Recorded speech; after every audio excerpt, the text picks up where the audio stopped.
హాయర్స్ welcome to our channel. ప్రస్తుతం మనతో పాటు దాము బాలాజీ గారు సీనియర్ జర్నలిస్ట్ ఉన్నారు. వారితో ఒకసారి మాట్లాడదాం.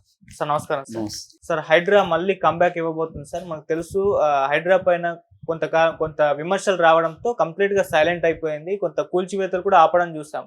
అయితే ఇప్పుడు మళ్ళీ న్యూ ఇయర్ సందర్భంగా నెక్స్ట్ ఇయర్ మొత్తం కూడా హైడ్రా రాబోతుంది, కూల్చివేతలు స్టార్ట్ అంటూ వార్తలు వినిపిస్తున్నాయి. అందుకు సంబంధించి రంగనాథ్ గారు కూడా ప్రెస్ మీట్ పెట్టారంట కదా, మరి హైడ్రా రంగనాథ్ గారు ఏం చెప్తున్నారు, ఎటువంటి భవనాలు ఇప్పుడు ఈసారి కూల్చబోతున్నారు సార్?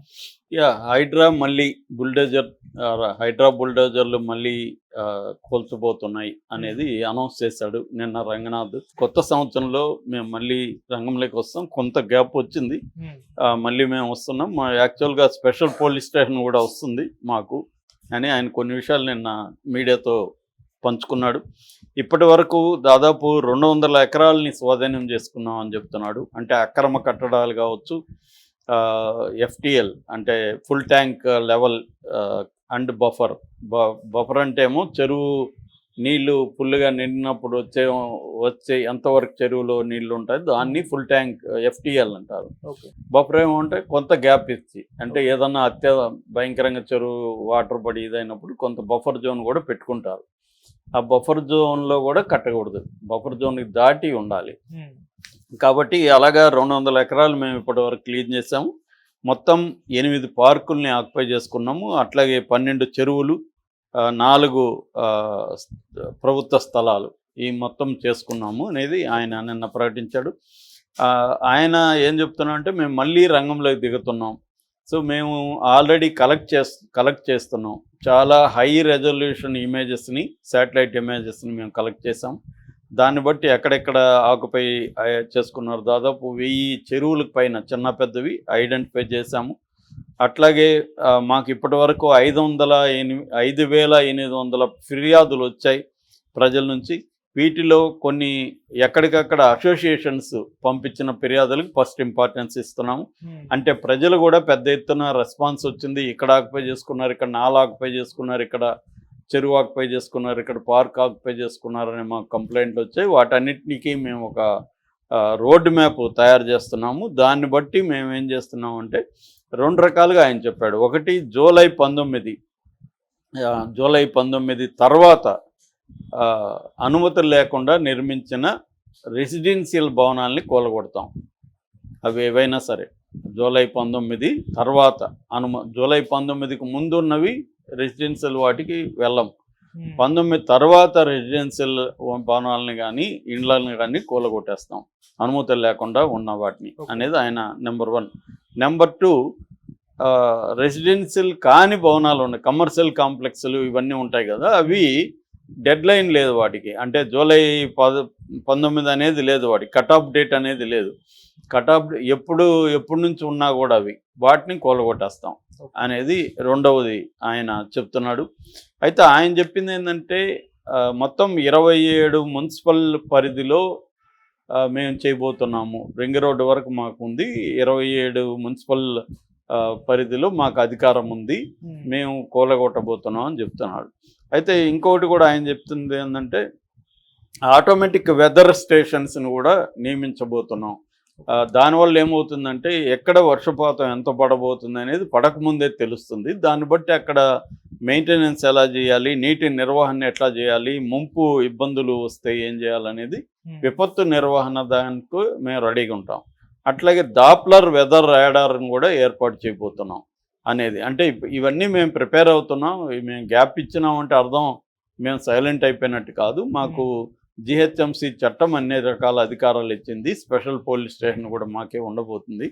అట్లాగే ఎవ్రీ మండే మేము ప్రజావాణి నిర్వహించి ప్రజల కంప్లైంట్ తీసుకుంటామని చెప్పారు.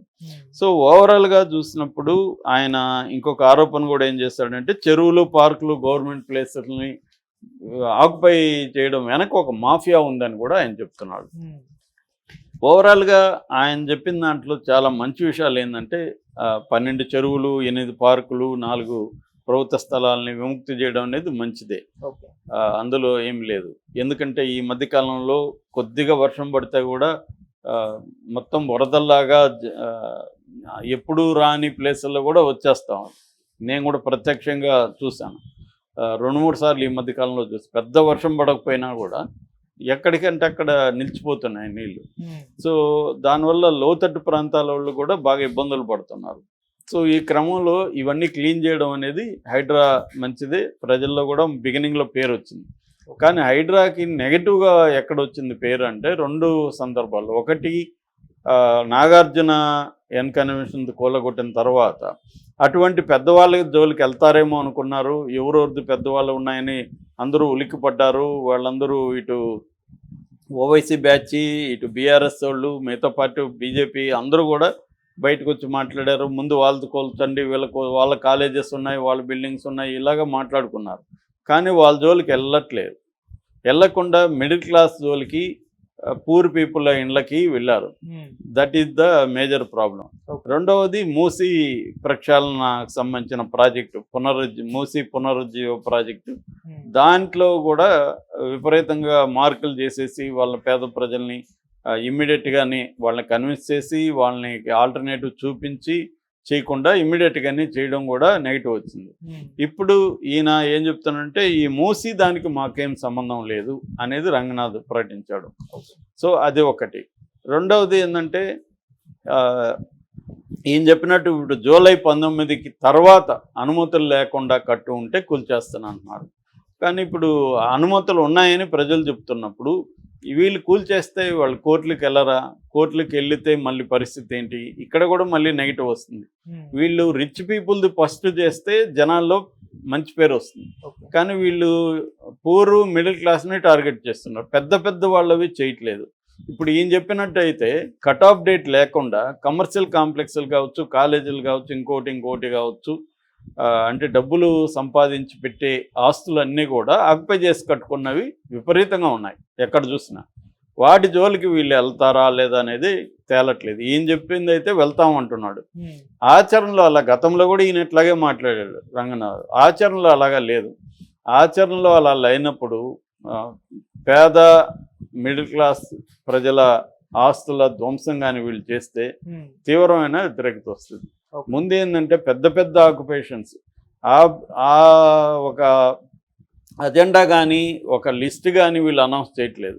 అంటే ఒక మెథడ్, మేము ఏదేది ముందు కూలగొట్టదలుచుకున్నాం ఒక లిస్టు అనౌన్స్ చేయడం, అవి చేయట్లేదు. దీది ప్రధానంగా విమర్శ వస్తుంది. దీని మీద ఆయన ఏమీ మాట్లాడలేదు.